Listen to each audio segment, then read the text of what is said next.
ऐसे लोग हैं जो इस देश में रहकर भी गुरु तेग बहादुर के हत्यारे को महान बताते हैं। कुछ ऐसे लोग हैं जो कट्टर शासक औरंगजेब को अपना खास, अपना फेवरेट बताते हैं। तो ऐसे में यह बहस जरूरी थी। लेकिन आज सदन में उत्तर प्रदेश के मुख्यमंत्री विधान परिषद में सीएम योगी आदित्यनाथ एक के बाद एक इस पर बयान देते हैं और सियासत गर्म हो जाती है। पहले आपको वो बयान सुनवाती हूं और फिर आगे बढ़ेंगे। औरंगजेब को अब ये लोग अपना आदर्श मान रहे हैं। उसने आगरा के किले में अपने बाप को कैद करके रखा। जिनका आचरण औरंगजेब जैसा है, वे लोग औरंगजेब पर गौरव की अनुभूति करेंगे। और औरंगजेब को अपना नायक मान रहा हो, क्या उसको भारत के अंदर रहने का अधिकार होना चाहिए? उस कमबख्त को निकालो पार्टी से और उसको एक बार यूपी भेज दीजिए, बाकी उपचार हम अपने आप करवा लेंगे। आखिर कौन सी नस ऐसी आपकी दबी हुई है कि आप लोग अपने उस व्यक्ति पर, उस विधायक पर नियंत्रण नहीं कर पा रहे हैं? और समाजवादी पार्टी को इसका जवाब देना चाहिए। सीएम योगी आदित्यनाथ की ये नाराजगी अबू आजमी के बयान और उस पर अखिलेश यादव के रिएक्शन को लेकर है। हालांकि अबू आजमी ने मंगलवार को अपने बयान पर माफी मांग ली थी, लेकिन आज भारी विरोध के बाद महाराष्ट्र विधानसभा के मौजूदा सत्र से उन्हें सस्पेंड कर दिया गया है। और जैसे ही सस्पेंड होने की खबर सामने आई, औरंगजेब वाले बयान पर चुप्पी साधे बैठे अखिलेश यादव ने फौरन रिएक्शन दिया। अखिलेश यादव ने सोशल मीडिया पर अबू आजमी के निलंबन को गलत बताते हुए लिखा कि निलंबन का आधार अगर विचारधारा से प्रभावित होने लगेगा तो अभिव्यक्ति की स्वतंत्रता और परतंत्रता में अंतर क्या रह जाएगा। हमारे विधायक हो या सांसद, उनकी बेखौफ दानिशमंदी बेमिसाल है। कुछ लोग अगर सोचते हैं कि निलंबन से सच की जुबान पर कोई लगाम लगा सकता है, तो फिर यह उनकी नकारात्मक सोच का बचपना है। आजाद ख्याल कहें आज का, नहीं चाहिए भाजपा। यानी अखिलेश यादव जी को लगता है कि अबू आजमी सच बोल रहे हैं। फिर तो यह माना जाए कि अखिलेश यादव को लगता है कि औरंगजेब एक बेहतरीन और इंसाफ पसंद शासक था। अगर अखिलेश यादव को यह लगता है तो वो अपने प्रदेश अध्यक्ष के दिए बयान पर खेद जताते और उन्हें माफी मांगने को कहते कि नहीं, ये गलत है। लेकिन अखिलेश यादव इसे अभिव्यक्ति की आजादी बता रहे हैं। माननीय पूर्व मुख्यमंत्री जी शायद अब औरंगजेब के इतिहास को भूल गए हैं या जानबूझकर नजरअंदाज कर रहे हैं, लेकिन इतिहास के पन्ने औरंगजेब की क्रूरता को नजरअंदाज नहीं करते हैं। जिसे आप सच बता रहे हैं वो सबसे बड़ा झूठ है। ये किताब के पन्ने चीख चीख कर बता रहे हैं। इतिहासकार सर जादूनाथ सरकार अपनी किताब Jadunath a short history of Aurangzeb में लिखते हैं कि औरंगजेब ने अपने धर्म यानी इस्लाम को भारत पर थोपने की कई साजिशों से भरी चालें चली थी। औरंगजेब का अंतिम लक्ष्य था भारत में इस्लाम या इस्लामी राज्य की स्थापना करना, जिसका सीधा मतलब था भारत की पूरी आबादी का इस्लामीकरण कर देना, इस्लाम में परिवर्तन कर देना। अपनी इस किताब में जादूनाथ सरकार लिखते हैं कि इस्लामी राज्य की स्थापना के लिए औरंगजेब ने 2 अप्रैल 1679 को एक आदेश जारी किया। इस आदेश में कहा गया कि इस्लाम का प्रचार किया जाए और जो लोग मूर्ति पूजा करते हैं उन्हें रोका जाए। इस आदेश के खिलाफ जब दिल्ली के हिंदू अगले जुमे यानी शुक्रवार को जामा मस्जिद के बाहर इकट्ठा हुए, ध्यान से सुनिएगा, तो उनकी बात सुनने की जगह औरंगजेब बगैर किसी चेतावनी के भीड़ को हाथियों से कुचलवाने का आदेश दे देता है। और ये बातें कोई किस्सा या कहानी नहीं है, डॉक्यूमेंटेड साक्ष्य है। अब ऐसे औरंगजेब का महिमा मंडन आजाद हिंदुस्तान में कौन बर्दाश्त करेगा? अखिलेश जी, जन आक्रोश तो होगा ही जब इतिहास के पन्ने पलटे जाएंगे और ऐसी क्रूरता नजर आएगी। और अबू आजमी उस महाराष्ट्र में आपकी पार्टी के सबसे बड़े नेता हैं। जहां औरंगजेब की क्रूरता की कहानी बच्चे बच्चे को याद है। अभी छावा फिल्म आई है, फिल्म की कहानी को छोड़ दीजिए, फिल्मों में नहीं जाते, मैं आपको इतिहास के पन्नों में दर्ज सच्चाई बता देती हूं। संभाजी नाम ये किताब, इसमें इतिहासकार विश्वास पाटिल लिखते हैं कि छत्रपति शिवाजी महाराज के पुत्र संभाजी महाराज को औरंगजेब के सैनिकों ने गिरफ्तार कर लिया, तो संभाजी को बहादुरगढ़ के मुगल शिविर में ले जाया गया और औरंगजेब के आदेश पर पूरे शहर में उनकी परेड कराई गई। संभाजी को विदूषक के कपड़े पहनाए गए। वो आगे लिखते हैं, एक जमाने में सोने के सिंहासन पर बैठने वाले संभाजी को मामूली अपराधी की तरह एक दुबले पतले ऊंट पर बैठाया गया। उनके सर पर कैदियों के इस्तेमाल की लाई जाने वाली लकड़ी की टोपी पहनाई गई। संभाजी से औरंगजेब के सामने सिर झुकने के लिए और झुकाने के लिए कहा गया, लेकिन संभाजी ने जब ऐसा करने से इनकार कर दिया तो औरंगजेब को गुस्सा आ गया। क्यों? क्योंकि वो उसे घूर रहे थे। औरंगजेब ने उसी रात संभाजी की आंखें निकालने का आदेश दिया। इसके बाद 35 से 40 दिन तक संभाजी को तड़पने के बाद और तड़पाने के बाद औरंगजेब ने उनकी हत्या करवा दी। ये तड़पाना आपको पता है क्यों जारी रखा गया? क्योंकि औरंगजेब को लगता था कि संभाजी इस्लाम अपना लेंगे। संभाजी को महाराष्ट्र में छत्रपति शिवाजी महाराज के बाद सबसे ज्यादा सम्मान के साथ याद किया जाता है। उनके हत्यारे को उसी महाराष्ट्र का कोई नेता महान शासक बताएगा तो वहां की जनता इसे सहन कर लेगी? उसकी भावनाओं से खिलवाड़ नहीं होगा। ये अपने नेता को समझाने की जरूरत है आज की तारीख में समाजवादी पार्टी को, ना कि इस पूरे घटनाक्रम को सियासी खांचे में फिट करने की। हम जानते हैं उत्तर प्रदेश में 20% मुस्लिम आबादी है और करीब 65 सीटों की अगर बात करूं तो मुस्लिम वोट हार जीत की अहम भूमिका यहां पर निभाते हैं। हमें यह भी मालूम है कि मायावती के कमजोर पड़ने के बाद मुस्लिम वोटर्स को आप एकजुट करने के लिए पूरी कोशिश कर रहे हैं, लेकिन औरंगजेब से आपके नेता की मोहब्बत या उसका समर्थन करके क्या मुस्लिम वोटर आपकी तरफ झुक जाएंगे? मैं डंके की चोट पर कह सकती हूं कि एक आक्रांता जिसके पूर्वज भारत से 2000 किलोमीटर दूर से हमें लूटने की चाहत में आए थे, उससे मोहब्बत करने वालों से भारत में कोई मोहब्बत नहीं कर सकता। हाँ, वोट के लालच में कुछ सियासतदान को जरूर ये लगता होगा कि औरंगजेब से हमदर्दी जताकर वोट बटोर लेंगे, लेकिन दिल से पूछिए, क्या किसी ऐसे शासक को, क्या किसी ऐसे आक्रांता को आप रिस्पेक्ट दे सकते हैं, सम्मान दे सकते हैं, जिसने जमीन के गुरुओं को बर्बरता से उनकी हत्या की, किसी की आंख निकाल ली हो, किसी को सूली पर लटका दिया? इसीलिए आज गूंज में सबसे बड़ा सवाल यही है कि औरंगजेब से हमदर्दी के हद पार करने वाली गलती को छुपाया क्यों जा रहा है सियासत की आड़ में? सारे खास मेहमान हमारे साथ जुड़ चुके हैं, शुरू करते हैं गूंज।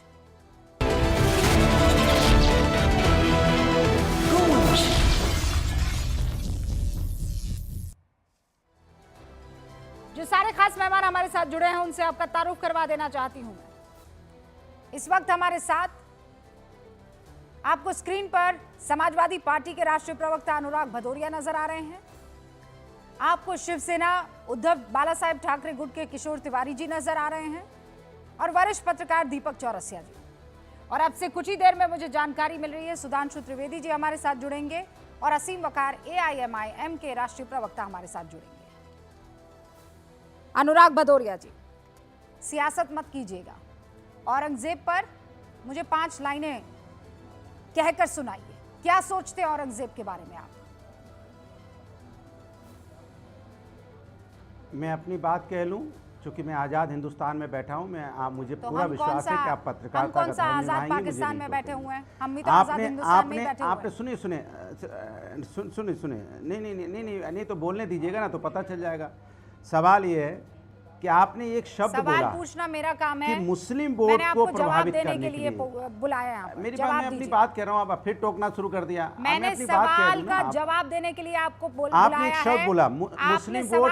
अरे जवाब मुझे बोलने दीजिए। देखिए, आप मुझे बोलने दीजिए। मुझे पता था ना कि आप पत्रकारिता का धर्म निभाएंगे, मुझे पूरा यकीन, लेकिन नहीं निभा रहे। सवाल मेरा यह है, मेरा फिर जवाब दे दीजिए, मुझे जवाब देने दीजिए। अनुराग रूबिका जी, मुझे भदौरिया जवाब देने दीजिए। यहाँ समाजवादी पार्टी तानाशाही के मत राष्ट्रीय अपनाइए, मुझे प्रवक्ता बोलने दीजिए। क्या नहीं, बोलने सोचते दीजिए। हैं? आप कोई टीचर नहीं है, मुझे मैं बोलने टीचर दीजिए। नहीं आप हूं, मैं टीचर वाला पत्रकार व्यवहार हूं, मत सवाल अपनाइए। पूछ आप रही मुझे हूं। बोलने दीजिए और मैं मुझे आपका बोलने कोई दीजिए। वोटर आपने बैठा नहीं नहीं तो हूं, यहाँ बोलने पर दीजिए। क्या हाँ, तो बोलते बस रहेंगे? पत्रकारिता तो सवाल का तो जवाब दीजिए। पत्रकार का धर्म निभाइए और एक सवाल प्रवक्ता का को बोलने जवाब दीजिए। दीजिए। मैंने हाँ, सवाल हाँ, तो पूछा, बस आप पत्रकारिता अपना का धर्म लड़ने के निभाया, लिए तो हम आए नहीं है। निष्कासित देखिए, किया गया अबू आजमी को।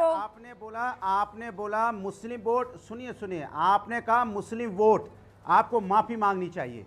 आप अबू आजमी सबसे पहले एक हिंदुस्तानी है, उसके बाद मुस्लिम है। हाँ, अगर अबू आजमी ये बात कही, जो अबू आजमी ने औरंगजेब उसको को माफी महान मांग शासक ली है। बताता है। पार्टी ने भी कहा नहीं, ऐसा इस बात- हिंदुस्तानी फिर जैसे आप बोलने गुरु लगे। तेग बहादुर कैसे की डिबेट होगी बताइए आप? हत्यारे आप की कैसे डिबेट करेंगे? आप नहीं, बताइए। हत्यारे की तारीफ के अलावा कुछ अरे आप सोचता कैसे नहीं है। डिबेट ऐसा करेंगे? हम उठ हिंदुस्तानी जाएं? आप बताइए। अगर आपको नहीं बोलने देना तो हम उठ जाए, बताइए। नहीं, आज आप फंसे हुए हैं ना, इसलिए बार-बार इस तरीके का विक्टिम कार्ड खेल रहे हैं। बताइए ना औरंगजेब के बारे में क्या सोचते हैं आप? अभी मैं तो किसी से खौफ नहीं खाती, आपको सांप मैं तो सूंघ नहीं जाएगा, खाती आप एक किसी शब्द से नहीं खौफ। बोलेंगी। अब हम बोल रहे हैं आक्रांता तो को आपकी आक्रांता हिम्मत कहूंगी, देखिए। विपक्ष औरंगजेब पे- को विपक्ष क्रूर पे आवाज कहूंगी। उठाने की कहिए हिम्मत ना, तो आपको आपकी कौन भी होती डरा है, रहा है? रुबिका जी। सत्ता क्यों डर पक्ष रहे उठा हैं? के देखिए ना। मुझे ये अरे बताइए, पत्रकारिता गुरु तो तेग तब बहादुर के साबित होती है हत्यारे जब को आप सत्ता क्या पक्ष की कहेंगे, आवाज उठा अनुराग के देखिए। भदौरिया? अब मैं बोल रहा हूँ, आप हल्ला मचा रहे हैं। बताइए, मुझे बोलने गुरु दीजिए। तेग बहादुर के ये क्या हत्यारे को क्या संस्कार है कहेंगे आपके आप? पत्रकारिता के? मुझे बोलने पे आप बताइए क्या कहेंगे? मुझे गुरु अपनी तेग बात बहादुर पे के कहने हत्यारे दीजिए, को मुझे क्या अपनी बात कहेंगे कहने आप? दीजिए। मैंने कहा आपने बोला गुरु मुस्लिम- तेग आपने बहादुर बोला के हत्यारे मुस्लिम को वोट। क्या कहेंगे मैं आप? ऑब्जेक्शन करता हूँ। इस देश के अंदर में संविधान है, औरंगजेब गुरु तेग बहादुर का हत्यारा था। आप उस शख्स के बारे में क्या कहेंगे? बताइए मुझे। आज नहीं छोड़ूंगी सर आपको। भाई ये कैसा एजेंडा चलाती हैं? थोड़ा नहीं सर, शर्म आज आती नहीं कि बख्शूंगी। आती है? आप मुझे बोलने नहीं दे रहे हैं। औरंगजेब की थोड़ा तारीफ तो- कीजिएगा तो मैं एजेंडा पत्रकारिता का चलाऊंगी। धर्म निभाइए। औरंगजेब अब की मुझे तारीफ बोलने दे- कीजिएगा तो एक मैं शब्द एजेंडा नहीं बोल चलाऊंगी। पा रहा हूं। एक शब्द औरंगजेब नहीं की बोल पा रहा हूं, तारीफ आप कीजिएगा, हल्ला मैं मचा रहे हैं। एजेंडा एक शब्द चलाऊंगी। नहीं कह बोल रही हूं पा रहा डंके की हूं। चोट मैं पर कब बधाई चलाऊंगी दे दूं आपको एजेंडा चलाने की? सवाल का जवाब बधाई दे दीजिए। दूं। अब सुधांशु जी औरंगजेब बोलेंगे, गुरु आपकी तेग हैसियत बहादुर नहीं होगी के टोकने हत्यारे की। के मैं बारे चैलेंज में करता हूं। अनुराग सुधांशु जी भदौरिया बोलेंगे, समाजवादी आपकी पार्टी हैसियत के नहीं होगी प्रवक्ता टोकने की, क्या रुबिका सोचते जी। हैं? अभी सुधांशु जी बोलेंगे, आप चुपचाप हो जाएंगे एकदम ऐसे मंगनों के। वाह वाह वाह, क्या बोल रहे हैं? वाह सुधांशु जी, बहुत बढ़िया, बहुत बढ़िया। एकदम सुधांशु जी कहाँ हैं अभी? चुप्पी, साइलेंट हो जाएंगे, आवाज नहीं निकलेगी। मेरे यही सवाल पत्रकारिता का धर्म जवाब है कि दीजिए। विपक्ष बोल रहा है, आप हल्ला मचा रही हैं। अनुराग बोलने का मौका नहीं दे रही भदौरिया, हैं। सवाल एजेंडा का चला रहे हैं। जवाब दीजिए। मुझे तो पता नहीं क्यों मुझे औरंगजेब पत्रकारिता आपके पे लिए क्या था? तरस आता है। शर्म तो छोड़ा, मुझे तरस आने लगा है। अरे आप पे तरस आ रहा है औरंगजेब के अब बारे में। बोलने का मौका है या नहीं है? डब्बा ये जो आपके मुंह से आप रनिंग निकल नहीं पा रहा है कमेंट्री कर रहे हो तो मैं क्या ना, तरस मुझे नहीं है आप तो पर क्या तरस करूं आ रहा बताइए है आप? कि रनिंग प्रभु कमेंट्री, रनिंग क्या कमेंट्री, इनकी रनिंग सियासत कमेंट्री। ये है आपकी शर्मिंदा मानसिकता करने है, वाली ये- कि अरे औरंगजेब के अभी बारे में दो सुधांशु जी शब्द बोलेंगे नहीं तो बोल पता पा रहे। चल व्हाट जाएगा अ कितनी बड़ी शेम, हैसियत है। अभी वो बोलेंगे What a तो चुपचाप shame. जाओगे बीजेपी। अरे What हिम्मत a तो तब shame. होती या है तो ना जब कहिए कि विपक्ष औरंगजेब के बोल बारे रहा में हो और आप पढ़ के सुन नहीं आए लीजिए। अनुराग आप भदौरिया। सत्ता पक्ष के साथ मुझे खड़े तो बस कोई दो दिखाओ। लाइनें बता दीजिए औरंगजेब के लिए सत्ता पक्ष के पास खड़ा रहना या सत्ता पक्ष से दूर खड़े रहने की अब मैं बात नहीं है। बोलूं? कोई भी भारतीय मौका है औरंगजेब बोलने की का? तारीफ नहीं कर सकता है, पीरियड। मौका है। अब मैं बोल लूं, अब मुझे बोलने का मौका कम से कम 40 सेकंड दीजिए, इतना तो पत्रकार का धर्म निभाइए। आपने कहा मुस्लिम वोट, मुझे बोले दीजिए, टोकिएगा। आपने कहा मुस्लिम वोट, मैंने कहा अबू आजमी सबसे पहले एक हिंदुस्तानी है, आपने तुरंत मुस्लिम से जोड़ दिया। इस देश के अंदर में हिंदू, मुस्लिम, सिख, ईसाई सबसे पहले हिंदुस्तानी है, उसके बाद वो मुस्लिम है, हिंदू है, सिख, ईसाई, जैन है या किसी भी जाति के। मैंने कहा अबू आजमी ने जो शब्द बोला उस पर उन्होंने अपनी माफी मांग ली है और हमने भी कहा इस बात को बार बार कि हम उनके शब्दों के साथ नहीं है। और उसी बात को आज क्या हुआ, आज जब समाजवादी पार्टी राष्ट्रीय अध्यक्ष ने कहा कि क्या अभिव्यक्ति की जो हमारी बात है, अगर कोई कहना चाहता है वो औरंगजेब के परिप्रेक्ष्य में नहीं है, परिप्रेक्ष्य में इसमें है कि सत्ता पक्ष के साथ खड़े हो जाते हैं पत्रकार जगत भी। अरे विपक्ष कोई बात कहता है तो वो आजादी दे दीजिए ना, मुझे बोलने दीजिए ना। हमने कहा औरंगजेब की बात तो बहुत हो गई, लेकिन आम आदमी के जनता की अगर इसे सत्ता पक्ष के साथ खड़े रहना कहता है तो कहिए, मुझे कोई फर्क नहीं पड़ता है। औरंगजेब जैसे शासक के बारे में आप लोग यहाँ तारीफें करते रहेंगे। हाँ, रनिंग कमेंट्री 40 सेकंड से ऊपर दे दिया आपको मैंने। कहिए ना औरंगजेब के बारे में दो शब्द। काहे परेशान हो रहे हैं?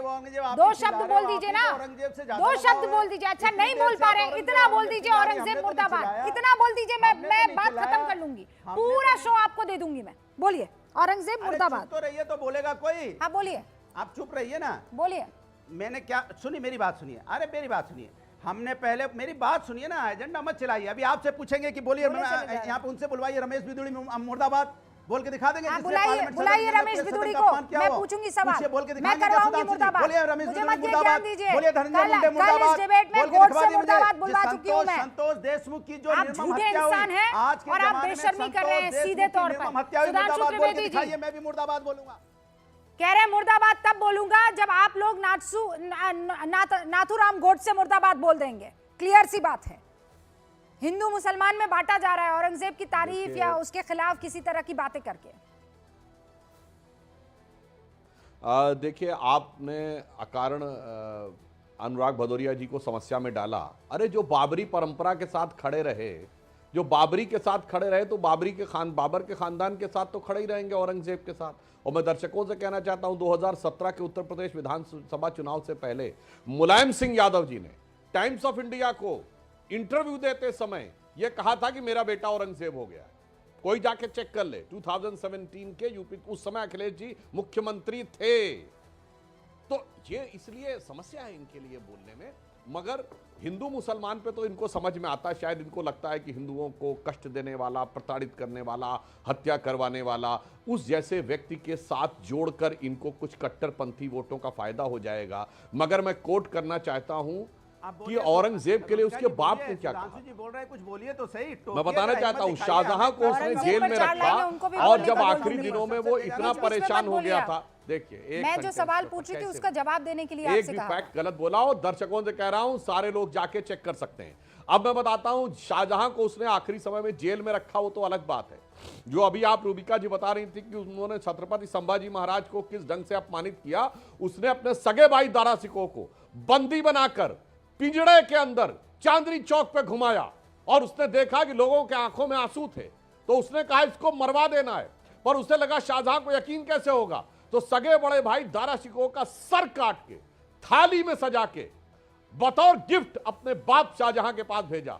शाहजहां को सिर्फ एक सुराही पानी पीने को देता था, और जब शाहजहां ने उससे कहा कि मेरी 2 सुराही पानी कर दो, तो औरंगजेब ने मना कर दिया। तो दुखी होकर शाहजहां ने औरंगजेब को फारसी में एक शेर लिखा, और वो फारसी का शेर ये था कि ए पिसर तू अजब मुसलमानी, बपिदरे जिंदा आप तरसानी। अर्थात तू कैसा मुसलमान है जो जिंदा बाप को पानी के लिए तरसा रहा है। आफरीन बाद हिंदुवान सदबार, मैं 100 बार उन हिंदुओं को इस आफरीन करता हूं। दे देहंद पिदरे मुर्दाव दायम आब, यानी जो मुर्दा बाप को पानी देते तू जिंदा बाप को पानी में तरसा रहा। मैं चाहूंगा भाई, हिंदू हो या मुसलमान, अपने घर में क्या चाहते हो? ऐसा बेटा जो राम की तरह हो कि एक वचन के लिए जमीन जायदाद छोड़ के चला जाए, या जो औरंगजेब की तरह हो कि बूंद बूंद पानी को तरसाए, बूंद बूंद पानी को तरसाए, और 3 भाई सुजा मुराद दारा तीनों का कत्ल कर दे। मैं अनुराग, अरे मैंने एक फैक्ट गलत बोला अनुराग जी, आपने पूरे अपने भाषण में फैक्ट एक नहीं बोला। मैं लाखों दर्शकों को संबोधित कर रहा हूं, आपको नहीं। कोई जाके चेक कर सकता है, मैंने एक एक फैक्ट बोला है, आपने कोई फैक्ट नहीं बोला है। मगर आप वो लोग हैं 21वीं सदी में औरंगजेब को क्यों लेके आए? मैं पूछना चाहता हूं, दुनिया का कोई देश बताइए जो अपने देश के ऊपर विदेशी आक्रमणकारी का के बारे में महिमा और अभिव्यक्ति की स्वतंत्रता। औरंगजेब के लिए अभिव्यक्ति स्वतंत्रता है। और औरंगजेब पर आप कुछ बोलने की हिम्मत कर पाए? देशमुख के नहीं, आपको तो बीजेपी की बात करनी है रूबिका जी। बीजेपी नहीं, आज मुझे बीजेपी कोई मतलब नहीं है, मुझे बीजेपी से मुझे कोई मतलब नहीं है, शिवसेना से कोई मतलब नहीं है, समाजवादी पार्टी से। औरंगजेब पर बोल पाएंगे कि नहीं, हाँ या ना का जवाब दीजिए मुझे। मैं पूछ, क्योंकि आप चाहते नहीं कि मैं बोलूं, आप चाहते नहीं मैं बोलूं, क्योंकि आपको पता है मैं बोलूंगा तो पोल खोलूंगा, तो आप डर जाती हैं कि सुधांशु जी संतोष देशमुख का जवाब कैसे देंगे? सरपंच की हत्या हुई है, निर्मम हत्या हुई है, अभी किसका शासन चल रहा है? किसका शासन? अपना वीडियो निकाल के सोशल मीडिया पर डाल देना, किसका शासन है? तो लोगों को दिख जाएगा कितना पोल खोला है। पार्लियामेंट के अंदर मैं आप सब बोल के चला जाता हूं, इन्होंने एक बार आपको इतना लगता है ना निकाला, क्योंकि जवाब नहीं है, जवाब नहीं है। संतोष देशमुख कौन है? हिंदुस्तानी नहीं है। डाल दीजिएगा सोशल मीडिया पे, आपको पब्लिक देख लेती है ना, निर्मम हत्या हुई है, जाएगी। आपने नहीं, आपने मुर्दाबाद बोलने की हिम्मत है आपकी मुर्दाबाद बोलने की हिम्मत है? धनंजय मुंडे को मुर्दाबाद बोलने की हिम्मत है? आपको पवार साहब जो उनकी पार्टी के चीफ है मुर्दाबाद बोलने की हिम्मत है? कौन था वो संतोष देशमुख? क्या है संतोष देशमुख? एक व्यक्ति, आम व्यक्ति, सरपंच, जिसकी सरेआम दिनदाड़े हत्या कर दी जाती, निर्मम हत्या। जवाब देइए, आपके पास नहीं है, क्योंकि आप इतिहास में ले जाके देश को भटकाना चाहते हैं। हमने पहले बोला, फिर बोलता हूं कि औरंगजेब की वकालत नहीं करते। औरंगजेब मेरे नगर में किसी को नहीं पड़ी थी, किसी को नहीं पड़ी थी, कब्र में है औरंगजेब, किसी को नहीं पड़ी है औरंगजेब की। कौन लेकर आया है? गड़े मुर्दे किसने उखाड़े हैं? अपने अबू आजमी को संभालिए ना, उनकी जुबान पर ताला लगाइए ना, तो जाकर हम ये सवाल पर भी पूछ लेंगे। सुधांशु त्रिवेदी 30 सेकंड संक्षेप में, और उसके बाद बाकी मेरे मेहमान। बोला ना सर, आपने पूछिए बोला संतोष ना, देशमुख वो आप पे ही बताएं। स्क्रीन बोले पर थे। संतोष देशमुख के सुधांशु नियम त्रिवेदी करने जी, वाला कौन? किसका शासन चल रहा है? कौन? मुगल शासन तो नहीं है। आप चुप हो जाइए सुधांशु जी। कैसे हत्या हो गई? औरंगजेब पर मैं पूरा टाइम अनुराग आपको भदौरिया एक्सपोज क्या करूंगी, anti-sense शब्द बोलते हैं? नहीं बोल पाएंगे एक आप।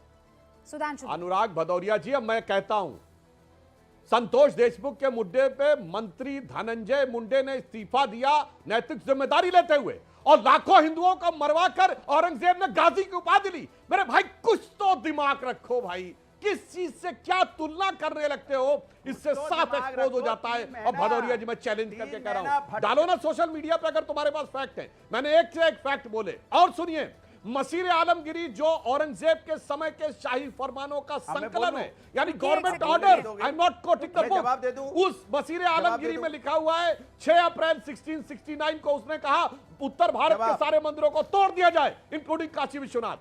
2 सितंबर 1669 को कहा गया, हुक्म की तामील हुई, गवर्नमेंट ऑर्डर अवेलेबल है। जनवरी 1670 में कहा गया मूर्तियों को मस्जिद की सीढ़ी पर लगा दिया जाए। औकात नहीं है तुम्हारी बोलने की, इसलिए आए बाएं करते हो। फिर मैं भदौरिया चैलेंज कर रहा हूं, बोलने नहीं दिया जा रहा। वीडियो डालो अपना, कोई फैक्ट, वीडियो डालो अगर कोई फैक्ट हो तो। सारे फैक्ट बोल रहा हूं, मुद्दा डाइवर्ट करने की बात कर रहे हो। शंट वाहियात बातें करने की बजाय ईमानदारी से अबू आजमी को अध्यक्ष पद से हटा देना चाहिए था, मगर आपकी पार्टी में हैसियत नहीं है, क्योंकि औरंगजेब फैन क्लब के आप लोग बहुत बड़े मेंबर हैं।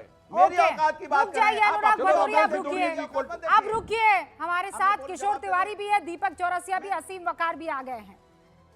किशोर तिवारी जी, बड़ा साथ में थे आप लोग, और आज इस मुद्दे पर मुझे बताइए, आप साथ में हैं कि दूर खड़े हैं? नहीं, हम उनसे फासला बनाकर बहुत देर हो गए, ना ही वो विपक्ष के साथ है। लेकिन आज महाराष्ट्र में जो कुछ भी हो रहा है, लोगों की भावना बहुत आहत है। नहीं, हिंदू मुसलमानों की भी बहुत आहत है।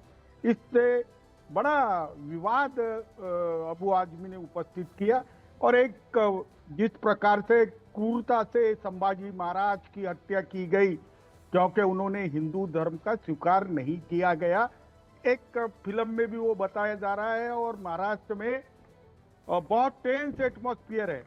मैं अनुराग जी कहूंगा कि अबू आजमी अगर संयम रखते तो क्या बिगड़ता। और अभी आप देखिए, सारा विपक्ष और सत्ता पक्ष एक होके उनको निष्कासित किया। इसका मतलब लोगों की भावनाओं को एड्रेस किया जा रहा है। मैं पहली बार सुधांशु त्रिवेदी के साथ हूँ। उन्होंने जो कुछ भी कहा, ये अबू आजमी ने कहने के वजह से जनता के नए पीढ़ी के डोमेन में जा रहा कि इन्होंने ऑफिशियली मंदिरें तोड़ी गई, इन्होंने इस्लामीकरण करने के लिए एक जिहादी तरीका यूज किया, जिजिया कानून किया। तेज बहादुर सिंह, गुरु गोविंद सिंह के बच्चों को, अपने भाई को जो वेदांत पे रिसर्च कर रहे थे, उनको फांसी की दे दी। मैं अभी कह रहा हूं अनुराग जी, औरंगजेब को लेकर महाराष्ट्र में बहुत ही संगीन माहौल है, और सरकार ने ये जो कदम उठाया है उसके साथ है। मैं तो कहूंगा, अगर अबू आजमी जी को महाराष्ट्र में रहना नागवार गुजर रहा है तो आजमगढ़ चले जाए। महाराष्ट्र से रोजी रोटी लेते हैं, अपने गांव से लोग लेके आए 30-40 हजार, उसके भरोसे चुनाव में जीत के आते हैं।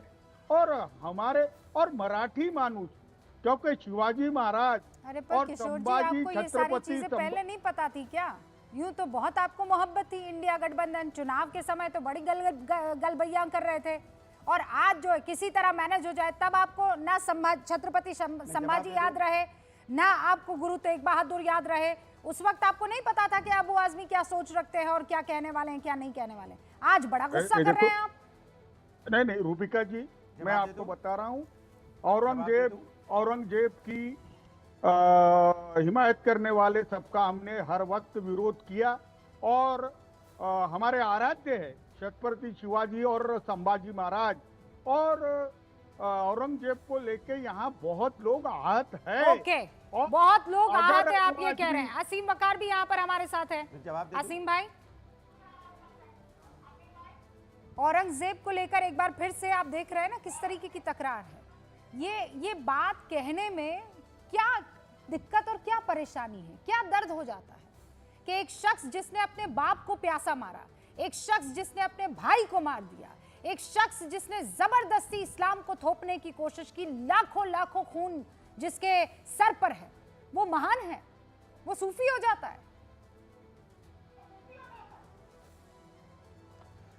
देखिए, जब तलक के मेरा मानना ये है, मेरा पर्सनल मानना ये है कि जब तलक के दिल्ली में मानसिंह रोड रहेगा, जय सिंह रोड रहेगा, जब तलक के जयपुर रहेगा राजस्थान में, तब तलक के मुगलों को और औरंगजेब को कोई ख़त्म नहीं कर सकता, ये सब जिंदा रहेंगे। मेरा मानना ये है कि औरंगजेब ने जब हुक्म दिया कि किसकी हत्या कर दो, इस पे हमला कर दो, इस पे जंग कर दो, इसको नेस्तनाबूद कर दो, तो उस हुक्म का पालन करने वाले जो लोग थे, अगर उनके नाम जिंदा रहेंगे तो औरंगजेब और मुगल कभी नहीं मर सकते। मेरा मानना अपना यह है कि शिवाजी महाराज, शिवसेना के भी हमारे किशोर तिवारी जी बोल रहे हैं, बाकी लोग बोल रहे हैं, शिवाजी महाराज को गिरफ्तार करके धोखे से औरंगजेब के दरबार में पेश करके और उनकी जेल में डालने वाला राजा जय सिंह, अगर उसके नाम पर शहर रहेगा जयपुर और उनके वंशजों को डिप्टी सीएम बनाया जाएगा, तो औरंगजेब कभी नहीं मर सकता, ना मुगल मर सकते हैं।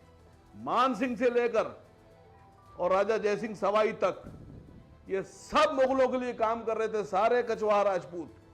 तो अबू आसिम आजमी पर तो एफआईआर हो रही है, और औरंगजेब के लिए हत्याएं करने वाले, औरंगजेब के लिए खून बहाने वाले, औरंगजेब के लिए महाराणा प्रताप पे हमला करने वाले, औरंगजेब के लिए मुगल फौज का कमान संभालकर महाराणा प्रताप को खदेड़ने वाले जो मान सिंह है और उनके वंशजों को तो आप डिप्टी सीएम बना रहे हैं, उन पर तो कोई बात ही नहीं करता। मैं टेलीविजन के ऊपर आज भारत सरकार से मांग करता हूं कि औरंगजेब के नाम की कोई सड़क नहीं होना चाहिए, कोई शहर नहीं होना चाहिए, लेकिन मान सिंह के नाम पर रोड का नाम बदलिए, जय सिंह के नाम पर रोड का नाम बदलिए, राजा जय सिंह के नाम से बसाए गए जयपुर को उसका नाम बदलिए, और जय सिंह के वंशजों को डिप्टी सीएम पद से हटाइए, उनका हुकूमत में कोई काम नहीं है। औरंगजेब का नाम हटा दें, जिन्होंने आप शिवाजी महाराज को गिरफ्तार कराया, लेकिन 3-4 नाम बता रहे हैं कि वो हट जाए। सुधांशु जी लेकर आए हैं एक रिक्वेस्ट। देखिए ये लोग भी कैसी वाहियात बातें करने लगते हैं। इन लोग देखिए औरंगजेब पे नहीं बोल पाए, इधर उधर चले गए। तो मैं ये भी बताना चाहता हूं, आप कह रहे हैं मिर्जा राजा जय सिंह को भेजा था छत्रपति शिवाजी को लाने के लिए, तो वो वचन दे के आए थे कि ना ये गिरफ्तार होंगे, ना इनके खिलाफ कोई बदसलूकी होगी। और इसका प्रमाण शिवाजी के राजकवि भूषण ने खुद लिखा है कि जब शिवाजी दरबार में पहुंचते हैं तो उनको 6000 के मनसबदारों के पास बैठने के लिए कहा जाता है, जिसको देखकर शिवाजी को बुरा लगता है और वो जाकर उलेमा की कुर्सी पर बैठ जाते हैं। औरंगजेब चाहता तो उसी समय उनको मारा जा सकता था, पर उसने देखा कि अगर मैंने यहां पे कुछ किया तो जितने लोग हैं उनके तलवार अपने मुंह पे हाथ जा चुके थे, यहां पे खून खराबा हो जाएगा, इसलिए इतना अपमान सहकर वो चुप रहा। जिसको भूषण ने लिखा है कि सबन के ऊपर जो ठाड़े राखिबे के जो सबसे ऊपर खड़े रखने के योग्य था, ताही ठाड़ो कियो 6000 के नियरे, उसको 6000 के मनसबदारी के साथ खड़ा किया।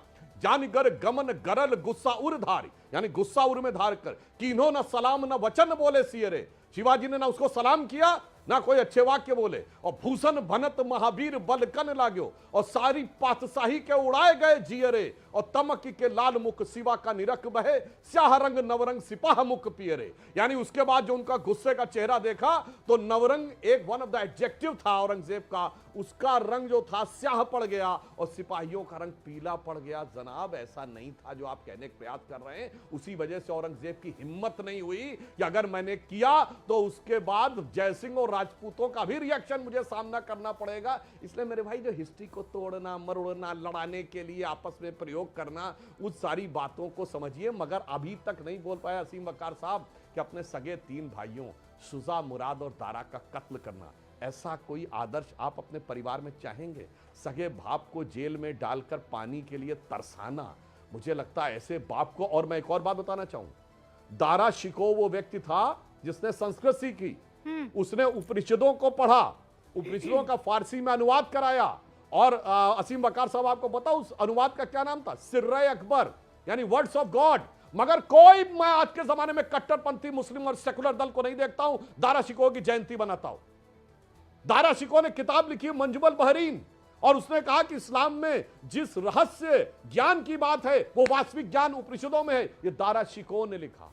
और काशी के पंडित राज जगन्नाथ से उत्तर संस्कृत सीखे। कोई सेकुलरिज्म का सूरमा जो कहता है मैं गंगा जमुनी तहजीब को मानता हूं, वो दारा शिकोह की जयंती नहीं मनाता। उन 2007 में 300 साल हुए थे औरंगजेब की मौत के, क्या जलसा दिल्ली में मनाया गया था? ये जो सवाल उठ रहा है ये केवल सुधांशु त्रिवेदी की तरफ से नहीं उठ रहा है, बहुत से लोग हैं जो ये जानना चाहते हैं। कट्टर, विलन नुमा, क्रूर, ये सब क्यों आप लोगों के हीरो हैं? क्यों? और मैं सियासतदानों की बात कर रही हूँ, क्यों ठूसना चाहते हैं आप लोगों के जहन में कि ये आपके हीरो हैं? अरे बात तो सुनने दीजिए, मेरी कहने दीजिए मुझे। आपके चैनल पर सुधांशु त्रिवेदी ने ये एक्सेप्ट कर लिया कि राजा जयसिंह औरंगजेब के लिए काम कर रहे थे, एक्सेप्ट कर लिया उन्होंने। उनका बहुत बहुत शुक्रिया सच बोलने के लिए। दूसरी बात, राजा मान सिंह ने हल्दी घाटी में महाराणा प्रताप के ऊपर अटैक किया फौज लेकर मुगलों की, और महाराणा प्रताप को भागना पड़ा और जंगलों में रहना पड़ा। इस पर क्या कहेंगे आप? मैं तो खाली सीधी सी बात कर रहा हूं कि अगर औरंगजेब क्रूर था तो उसके इशारे पर हत्या करने वाले, जंग करने वाले, लूटने वाले, भाई औरंगजेब आप कह रहे लुटेरा था, तो उसकी जो लूट करते थे लोग, उसकी फौज में जो लुटेरे थे, उनको को आप क्यों बख्श रहे हैं? हाँ, मैं कह रहा हूं कि औरंगजेब के लिए काम करने वाले एक व्यक्ति का हिसाब होना चाहिए। असीम मान सिंह के नाम रूबिका जी एक लाइन बोल दीजिए। ये खेल मत कीजिए, आप इधर उधर की बात ना करें। औरंगजेब पर आपका क्या विचार है पहले ये बता दीजिए। रूबिका जी एक लाइन बोल दो। एक सेकंड विचार है। मैं तो कह रहा हूं औरंगजेब तब तक, मैडम मैं कह रहा हूं जब तक मान सिंह रोड रहेगा नाम, जब तक जय सिंह रोड जिंदा रहेगा, जब तक जयपुर रहेगा, जब तक जयपुर के और कछवाहों के वंशज रहेंगे, जब तक डिप्टी सीएम रहेंगे, तब तक औरंगजेब को कोई नहीं मार सकता। औरंगजेब के प्यार को बचा नहीं पाएंगे। सीसगंज जहां पर है ना, जिस दिल्ली में, जिस लुटियंस दिल्ली में, ये इस देश की खासियत है, वहीं पर औरंगजेब लेन भी है, समझे आप? तो जब तक ये रहेगा वो रहेगा, ये सब ज्ञान यहां मत दीजिए। औरंगजेब पर आपके मन में क्या छुपा है ये बताइए ना। एक बाप को प्यासा छोड़ने वाला शासक आपके लिए क्या महान हो सकता है? हाँ या ना का जवाब दीजिए। ये होगा तो वो हो गया, ये सब बाद में कीजिएगा। पहले सुधांशु जी सुन लें उनको, और उसके बाद मैं वापस आपसे ये जवाब लेती हूँ असीम भाई। देखिए असीम बकार साहब, आपने बड़ा वाजिब सवाल किया कि भाई आपने सुनिए, आपने बहुत अच्छी बात कही। आपने कहा राजा जयसिंह उनके साथ थे तो उस पे क्या कहेंगे? मेरा जवाब सुनिए भाई, मैं एक लाइन बोल दूं फिर बोल लीजिएगा आप। देखिए पूरी बात ये है, सुधांशु भाई एक लाइन बोल दूं फिर बोलिएगा। बोलिए। देखिए मैं तो ये कह रहा हूं कि जिस आदमी ने शिवाजी महाराज को धोखे से फंसाकर गिरफ्तार कराया, और जिस आदमी ने महाराणा प्रताप को उन पर हमला कर दिया हल्दी घाटी में, और उनको जंगल भागना पड़ा मजबूर होकर, घायल होकर, मैं तो कह रहा हूं उस आदमी के बारे में बोल रहा हूं कि वो मुगलों के लिए काम कर रहा था, औरंगजेब के लिए और मुगलों के लिए काम कर रहे थे जो लोग, उनको आप लोग क्या समझते हैं? क्या उनके खिलाफ बोलना गुनाह है? दोनों बातें। अब देखिए, अब असीम बकार साहब ने बहुत वाजिब सवाल किया है कि मान सिंह और जय सिंह के बारे में वो क्या, हम लोग क्या कहना चाहेंगे। बहुत आपको उपयुक्त जवाब देता हूं। पहली बात, मिर्जा राजा जय सिंह ने अयोध्या में राम मंदिर के इलाके का पट्टा औरंगजेब के जमाने में अपनी आप लिखवाने का प्रयास किया था, वो अलग बात है। बहुत सही आपने कहा, अरे जब छत्रपति शिवाजी महाराज और मिर्जा राजा जय सिंह में बटे तो औरंगजेब के हाथों कटे। जब राजा मान सिंह और महाराणा प्रताप के बीच में बटे तो अकबर के हाथों कटे। जब जयचंद और पृथ्वीराज के हाथों बीच में बटे तो मोहम्मद गोरी के हाथों कटे। तो हम ये कहेंगे लाखों दर्शकों से, जब जब बटे तब तब कटे, तो आगे भी बटेंगे तो कटेंगे, और एक रहेंगे तो सेफ रहेंगे। बस इतिहास हमें यह दर्शाता है। मुझे लगता है आपको बोल दूं सर, जवाब मिल गया। इस बटने कटने पे एक लाइन बोल दूं सर? हाँ बोल दीजिए। इस बटने कटने पे एक लाइन बोल दूं सुधांशु जी? देखिए भाग नहीं पाइएगा आप जवाब देने से। अकबर से लेकर और बहादुर शाह जफर तक, ये सब जितने थे, इनकी सबकी बीवियां राजपूत थी, सबकी बीवियां राजपूत थी। इनकी किसी की बीवी अबू आसिम आजमी की रिश्तेदार नहीं थी। इनकी किसी की बीवी आसिम वकार की रिश्तेदार नहीं थी। इनकी तो मतलब- सबकी बीवियां जो तो थी मतलब आपके वो हिंदू वंशज है अमान ना? सिंह और जयसिंह के खानदान की रिश्तेदार थी। तो आपके आप वंशज इस हिंदू बात को है नहीं ना? समझ रहे हैं, सर। असीम वकार सुनिए, साहब, तो आप खालिस तब तो आपने मुसलमान नहीं रहे औरंगजेब ना, की- वो पक्के वाले। औरंगजेब के खालिद मुस्लिम होने पर ही सुनिए अब असीम वकार साहब, ये बहुत अच्छी बात मैं रूबिका कह जी, रहा हूं रूबिका कि जी, जब तलक देखिए के- इस्लामी शरिया मैं के कह रहा हूं, हिसाब जब तलक के- से सुनिए सुनिए सर, इस्लामी सुनिए सर, शरिया के अरे हिसाब सुन तो से लीजिए हजरत, सुन तो एक लीजिए, मिनट, क्यों नाराज हो रहे हैं आप? नाराज आपके सवाल थोड़ी, का वो जवाब तो दे आपसे देता हूं। पूछ मैं रहे गलत हैं। बात नहीं बोल अरे रहा हूं। जवाब नहीं, बहुत अच्छा आपने सवाल किया है। मैं हिस्ट्री असीम सर, वकार मैं- साहब, मैं इस्लामी कह रहा हूं, शरिया के जब हिसाब तक से औरंगजेब किसी के मुस्लिम की रिश्तेदार गैर मुस्लिम और से शादी औरंगजेब के नाजायज है। समर्थक अब और बताइए, औरंगजेब के लिए और लड़ने वाले कोई भी फौजी जोधाबाई जिंदा कन्वर्ट रहेंगे, नहीं तब हुई तक थी, के तो औरंगजेब बताइए नहीं मर सकता। फिर तो ये सब नाजायज आपको कहला पहलू दिए को ना आपने मारना तो पड़ेगा। मुगलों के बादशाहों अस्तगफिरुल्लाह को, लजीम। क्योंकि इस्लामी शरिया के अनुसार मुस्लिम की गैर मुस्लिम से शादी नाजायज है जब तक कन्वर्ट ना हो जाए। अब बोलिए साहब, क्या कहना वकार साहब इसका, इस पे आपका? आपने तो पता नहीं सर, क्या मैं कहलवा कहता दिया, हूं आपसे मतलब कि आपके आप साथ इस मुगल बात को बादशाह क्या हो समझिए गए? कि जिन लोगों ने अपनी बेटियां दी नाजायज मुगलों करवा को, दिए। उन पर आप बोल अरे नहीं साहब, रहे। ये जो जिन आप लोगों ने कुतर के मुगलों गढ़ के के आदेश बचने पर का लूटमार प्रयास की, करेंगे, इतना जंगे आसान की, नहीं उन है पर आप बच बोल पाना नहीं मेरे रहे। भाई। सुधांशु जी आपको बस एक स्वीकार सेकंड करिए, रुकिए, सर। सुधांशु जी रुकिए। असीम वकार भाई, आप में इतनी असीम हिम्मत वकार नहीं भाई, है। हिस्ट्री कोई नहीं बदल सकता आप में है। इतनी हिम्मत किसी में नहीं हिस्ट्री है को, चैनल पे बैठे अरे आदमी भाई पर, यहाँ जो बैठ के राजा आप जयसिंह के इतनी खिलाफ और इतनी उनके वंशजों चर्चा के कर खिलाफ रहे बोल दे। हैं, इतनी चर्चा कर रहे हैं और बोल रहे हैं हिम्मत नहीं है। सारी बातें आपने बोल ली, जो आपके मन में था वो सब बोल दिया है। जयसिंह से लेकर मान सिंह से लेकर सब बोला आपने, हमने सुना है। हिस्ट्री कोई बदल थोड़ी सकता है, लेकिन हिस्ट्री ये भी नहीं बदल सकता है कि सबसे क्रूरतम शासक अगर कोई था तो वो औरंगजेब है, जिसका आप लोग गुणगान करते हैं सिर्फ इसलिए क्योंकि वो इस्लाम फैलाने की कोशिश कर रहा था। ये बात मान लीजिए आप। आपको कोई फर्क नहीं पड़ता कि वो गुरु तेग बहादुर का हत्यारा था कि नहीं, आपको कोई फर्क नहीं पड़ता छत्रपति संभाजी के साथ उसने क्या किया। आपको बस ये पता है कि उसने जो है आदेश जारी कर दिया था मंदिरों को तोड़ दो और इस्लाम को फैलाओ, बस इसीलिए वो आपका चहेता हो जाता है। मान लीजिए इस बात को। मैडम एक बात खाली इतनी जवाब दे दीजिए, देखिए सुधांशु जी को बहुत हिस्ट्री मालूम है, उनसे खाली इतना पूछ लीजिए कि मराठों और राजपूतों के बीच में कितनी लड़ाइयां हुई और कितनी खूनरेजी हुई है। तो वो तो यही तो बोल रहे हैं मराठों के साथ है, ना कि राजपूतों जब के साथ है। मराठा और राजपूत अलग हुए तो मुगलों ने उसको लीजिए, उनको हम तो यही काटा। करेंगे, बटे थे तो कटे बटे थे तो कटे थे, कटे किसके द्वारा? इन मुगलों के द्वारा। वो तो कह रहे, मान रहे हैं, ये बात झूठ थोड़ी है कि जब जब आपस में ये लोग बटे, वो आया आक्रांता मुगलों के नाम पर और उसने कर दिया काम तमाम। हजारों सैकड़ों। जवाब ले लीजिए।